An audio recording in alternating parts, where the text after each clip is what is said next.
UP, sini kumpul yang belum UP. Jadi kalian itu nggak bakal lulus pengajuan judul skripsi kecuali kalian itu perhatikan ini.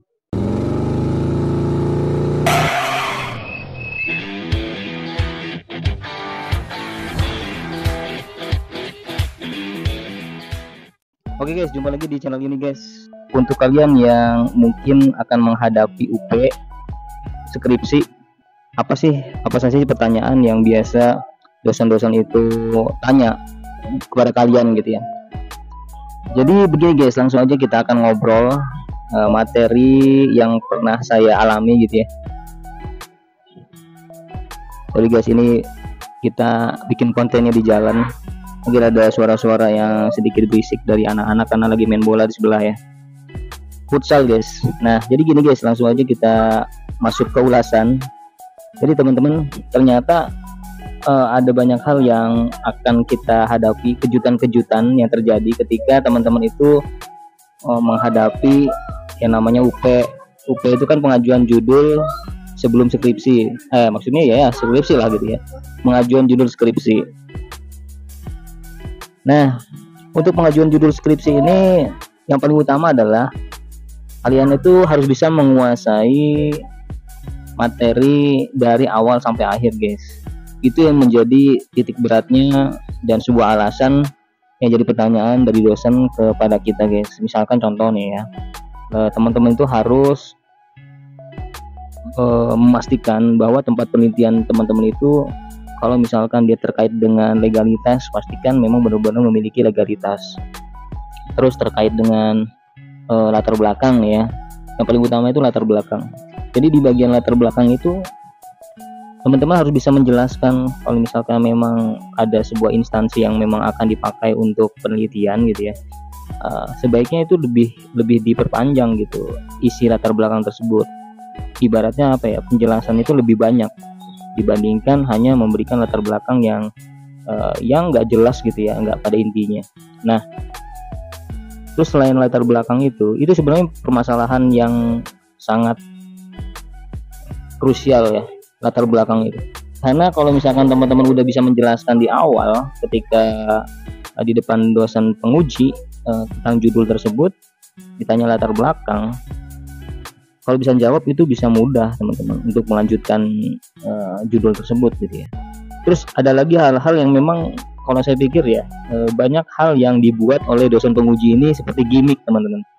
Gimmick itu seperti apa? Jadi kalau misalkan teman-teman terlalu mulus, bahkan teman-teman juga bisa menjawab pertanyaan-pertanyaan dari dosen penguji, tidak semulus itu teman-teman, tidak akan dibuat semulus itu teman-teman. Jadi dosen penguji itu memang tugasnya adalah menguji kalian, terutama mental kalian. Jadi walaupun teman-teman bisa menguasai hal-hal dari awal sampai akhir, itu kan kurang menarik atau kurang greget gitu ya. Kalau misalkan kata dosen penguji kayaknya nggak ada tantangannya atau tekanannya. Oleh karena itu biasanya dosen-dosen penguji itu akan menekan kalian itu dengan pertanyaan-pertanyaan gimmick gitu, yang kadang-kadang keluar daripada konteks dari judul tersebut. Misalkan contoh begini, teman-teman udah bilang begini, ditanyakan sama dosen penguji legalitas tempat. Oke, saya jawab, saya cari pak segala macam. Nanti dosen penguji itu akan mencari dari jawaban teman-teman itu akan dibuat blunder. Seperti contohnya ketika misalkan kita jawab dengan baik pak, legalitas pak gini, terus ditanya lagi sama dia, lah legalitasnya seperti apa, nomornya berapa, dan setelah kita jawab itu ditanya lagi seperti ini.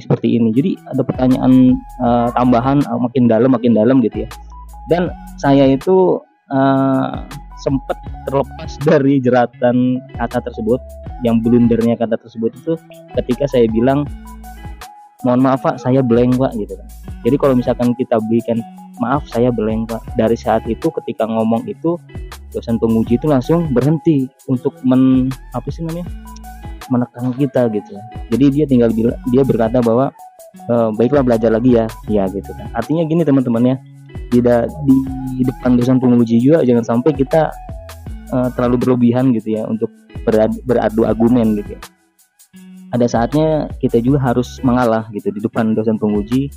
Jangan sampai kita juga memang kita tahu jawabannya, bahkan kalau dipancing dosen penguji juga mungkin bisa kita jawab, tapi itu akan membuat dosen penguji itu makin menyecer kalian gitu, dan akhirnya makin blunder teman-teman. Masalahnya adalah pilihannya cuma dua. Teman-teman harus berpikir bahwa teman-teman itu kan fokusnya kepada judul ya, gimana caranya judul itu bisa lulus kan.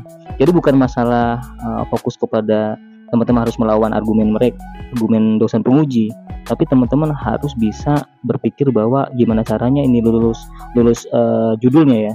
Nah, fokus ke situ.